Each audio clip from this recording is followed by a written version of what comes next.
Halo, balik lagi di Indo Storyline. Kali ini kita mau ngebahas sebuah film tentang seorang anak yang mencoba menyelamatkan ayahnya dari keganasan buaya. Gimana keseruannya? Yuk langsung aja. Di awal film, kita bertemu dengan Henley. Ia seorang perenang di Universitas di Florida. Dia kalah dalam kompetisi dan teringat bagaimana ayahnya selalu menyemangatinya saat masih kecil. Setelah mandi, Henley melihat adiknya Beth menelponnya. Beth memberitahu bahwa badai besar akan menghantam negara bagian mereka dan khawatir karena ayah mereka tidak bisa dihubungi. Beth takut ayah mereka tidak mau dievakuasi dan tetap tinggal di rumah. Henley yakin ayahnya baik-baik saja dan berjanji akan memeriksanya untuk menenangkan Beth. Meskipun Beth memperingatkan bahaya badai kategori 5, Henley tetap menuju rumah ayahnya di tengah hujan deras. Di perjalanan, dia menelpon ayahnya, tetapi tidak dijawab. Cuaca semakin buruk. Henley tiba di pos pemeriksaan dan bertemu Wayne. Wayne mantan pacar Beth yang seorang polisi. Wayne memberitahunya bahwa badai telah berubah arah dan mendekati mereka, sehingga mereka tidak bisa melanjutkan perjalanan. Henley memohon untuk diizinkan lewat demi memeriksa ayahnya, tetapi Wayne mendesaknya untuk kembali. Henley meminta Wayne memeriksa ayahnya dan pura-pura berbalik, tetapi kemudian melaju melewati polisi. Setibanya di rumah ayahnya, Henley disambut oleh anjing ayahnya, Sugar. Tetapi ayahnya tidak ada. Dia menghubungi Beth melalui video call dan menduga ayah mereka mungkin di rumah lama. Meski Beth bilang rumah itu seharusnya sudah dijual setelah perceraian orang tua mereka, Henley tetap pergi ke sana. Beth mencoba menghentikannya dan menyarankan mencari perlindungan, tetapi Henley bersikeras bersama Sugar. Henley menuju ke rumah lama. Sesampainya di sana, Henley melihat mobil ayahnya di depan pintu dan memberitahu Beth. Dia masuk memanggil ayahnya, tetapi tidak ada jawaban. Setelah mencari di setiap ruangan, dia mendengar ponsel ayahnya berdering. Dia mengumpulkan keberanian dan turun ke ruang bawah tanah, di mana Sugar menggonggong cemas. Ruang itu kotor, gelap, dan lembab. Jadi Henley harus merangkak. Di sana dia menemukan ayahnya Dave tergeletak tak sadarkan diri.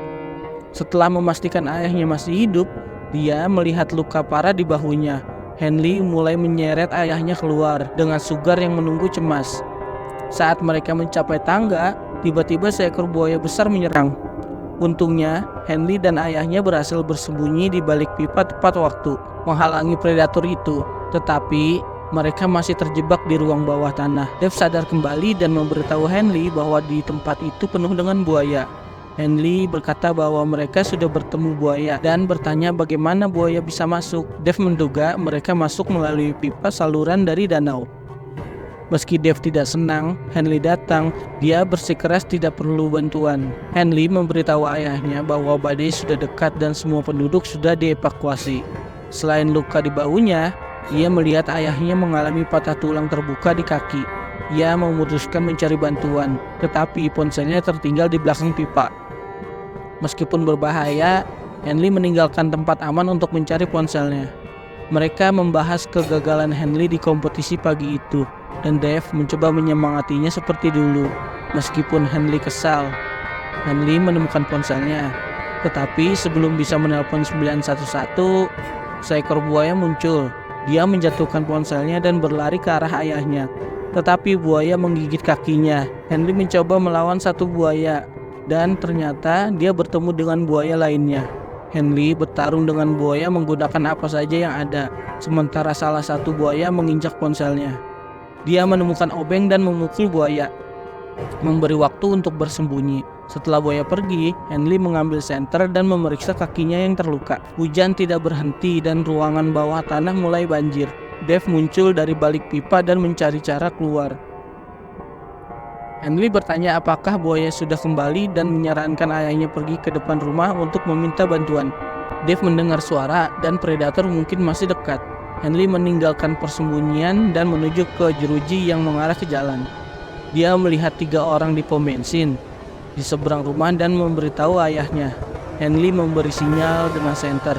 Sementara itu, 3 penjara mengangkut barang dari toko ke perahu dan merencanakan uang hasil curian.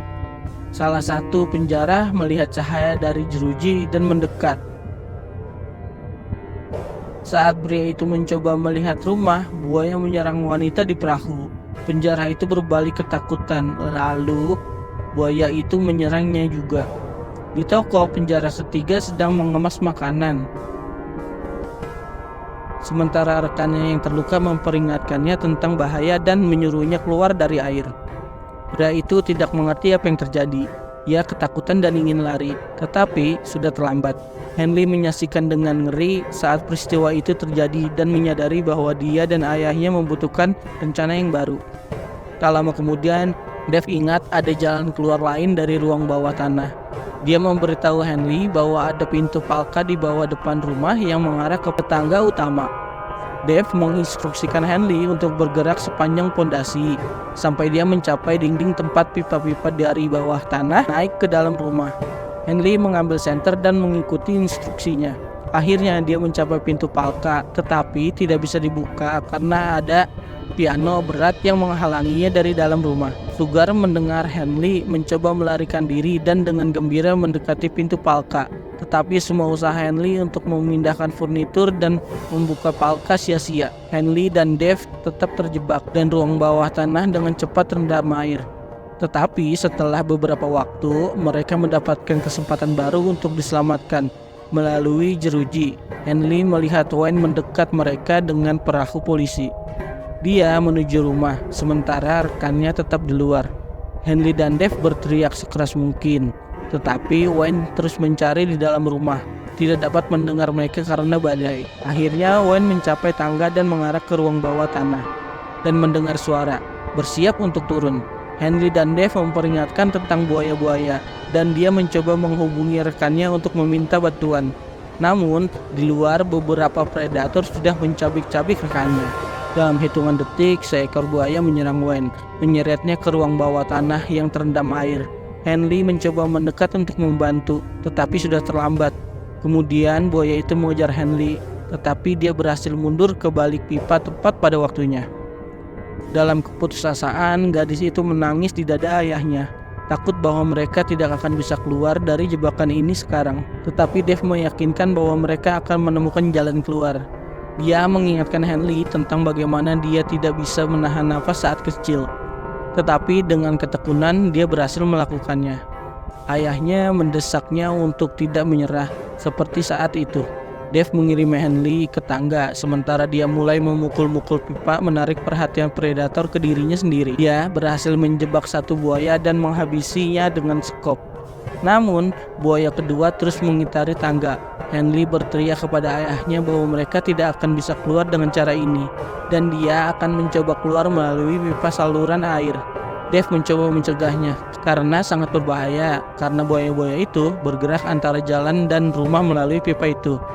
Tapi Henley mengikuti nasihat ayahnya dan tidak menyerah. Segera Henley menemukan dirinya di selokan, di mana dia menemukan tubuh Wayne dan sarang buaya dengan banyak telur. Sementara gadis yang terkejut itu terus melihat sekeliling. Seekor buaya mendekati sarang. Henley dengan hati-hati menarik tubuh Wayne ke arahnya dan mengambil senjata dinasnya. Tiba-tiba seekor buaya besar muncul tepat di depannya dan menggigit tangannya yang memegang pistol. Tetapi gadis itu berhasil menembakkan beberapa tembakan. Mendengar tembakan, Dave dengan cemas memanggil putrinya dan Henley memberitahunya bahwa dia telah membunuh buaya lainnya. Meskipun mengalami cedera baru, Henley terus maju. Dia menahan napas dan berenang melalui pipa saluran air. Hampir mencapai pintu keluar, dia melihat seekor buaya mengapung di dekatnya. Untungnya buaya itu tidak memperhatikannya. Segera dia muncul di danau dan dengan hati-hati berenang menuju permukaan. Tetapi kemudian salah satu predator menyerangnya. Henley mempercepat dan berhasil mencapai tepi danau tepat pada waktunya. Sementara itu, air hampir penuh membanjiri ruang bawah tanah. Dan Dave berpegangan pada langit-langit agar tidak tenggelam.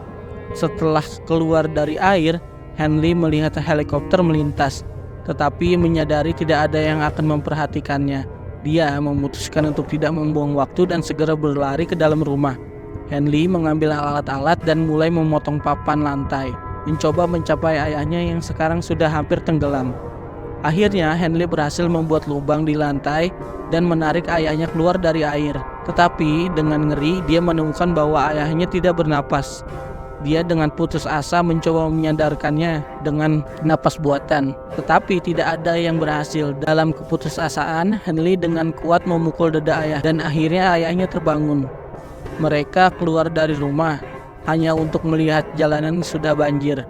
Menyadari mereka tidak bisa pergi dengan mobil, Dave memperingatkan bahwa bendungan akan segera jebol dan mengatakan satu-satunya kesempatan mereka untuk selamat adalah mencapai perahu para penjara yang ditinggalkan di pom bensin. Namun untuk mencapainya tidak akan mudah karena buaya dengan cepat bereaksi terhadap setiap pergerakan di air. Jika mereka bisa menyeberangi jalan dengan hati-hati dan tenang, predator tidak akan memperhatikan mereka. Dave mengangkat Sugar dan mereka perlahan-lahan berjalan menuju pom bensin. Tiba-tiba seekor buaya muncul di samping Dave dan Henley, tetapi mereka diam dan buaya itu berenang melewati mereka. Tiba-tiba hujan deras berhenti, tetapi suara gemuruh guntur dan sirine memperingatkan badai yang akan datang. Mereka tidak punya waktu untuk menyeberangi jalanan dengan hati-hati. Jadi Dave menyuruh Henley cepat berenang ke perahu. Dia menyemangatinya seperti saat pelatihan dulu. Dengan percaya diri, Henley menyelam, berenang cepat melewati buaya-buaya besar dan melompat ke perahu, menyalakan mesinnya. Henley melaju menuju ayahnya, membantu dia dan Sugar naik ke perahu, tetapi bendungan jebol dan arus kuat menyapu mereka. Perahunya terbalik dan mereka tersabar di rumah. Henley naik ke meja dapur, melihat buaya-buaya mendekat. Dave menuju tangga ke lantai 2. Henley mencari tempat aman dan menemukan radio polisi di air. Beruntung radio itu berfungsi dan Henley memanggil bantuan. Dave mengambil Sugar dan memanggil Henley, tetapi dia diserang buaya yang menggigit lengannya. Mendengar ayahnya dalam bahaya, Henley datang menolong, tetapi sekarang buaya itu mengejarnya. Dia berhasil bersembunyi di kamar mandi, sementara Dave mencoba merawat lukanya. Henley sadar tidak bisa lama-lama bersembunyi, jadi dia memutuskan menjebak buaya itu. Setelah keluar, ia menemukan ayahnya dan mereka menuju lantai 2. Henley melihat helikopter penyelamat dan memberi sinyal dengan suara, tetapi buaya itu menghancurkan jendela dan masuk. Henley menyuruh ayahnya naik ke atap sementara dia melawan buaya yang menggigit lengannya. Buaya itu menahannya di dalam air sambil berjuang. Banyak kenangan masa kecil muncul. Dia menemukan Suar menusukkannya ke mata buaya dan kabur melalui jendela yang pecah. Dia mencoba naik ke atap, tetapi buaya mengejarnya lagi. Untungnya ayahnya sudah siap di atap dan membantunya naik. Meski terluka parah, akhirnya Dave dan Henley serta Sugar bisa bernapas lega. Mereka melihat helikopter penyelamat dan Henley memberi sinyal dengan suar, sementara ayahnya memandangnya dengan bangga. Nah, itu dia alur cerita film ini, guys. Kalau kalian suka, kalian bisa like dan komentar ya, guys. Thank you.